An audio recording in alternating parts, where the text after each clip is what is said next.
দেখছেন সাত সকাল নীলাঞ্জনা রয়েছে আপনাদের সঙ্গে। আর শুরুতে আবহাওয়ার খবরের দিকে নজর রাখতে হচ্ছে। সোমবার পর্যন্ত রাজ্যের সব জেলাতেই বজ্র বিদ্যুৎ সহ বৃষ্টির সঙ্গে ঝোড়ো হাওয়ার পূর্বাভাস রয়েছে।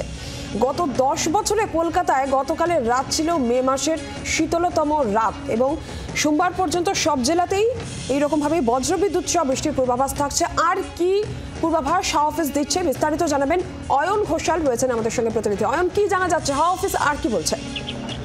আক্ষরিক অর্থে অত্যন্ত মনোরম আবহাওয়ার সাক্ষী মে মাস।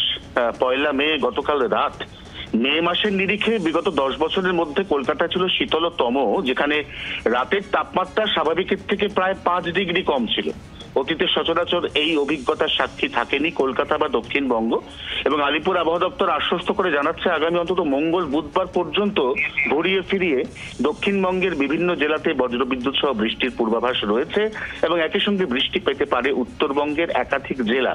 তবে মে মাসের 11 বা 12 তারিখের পর থেকে আবারও হাওয়া বদল। মে মাসের 15 তারিখ থেকে আবারও গরম ফিরছে। তবে সেই গরম কোন মাত্রায় পৌঁছবে বা আবারও কষ্টদায়ক তাপপ্রবাহের মতো পরিস্থিতি তৈরি হবে কিনা তা এখনো পর্যন্ত বলার সময় আসেনি। নজর রাখছেন আলিপুর আবহাওয়া দপ্তরের বিজ্ঞানীরা। অয়ন, ধন্যবাদ তোমাকে।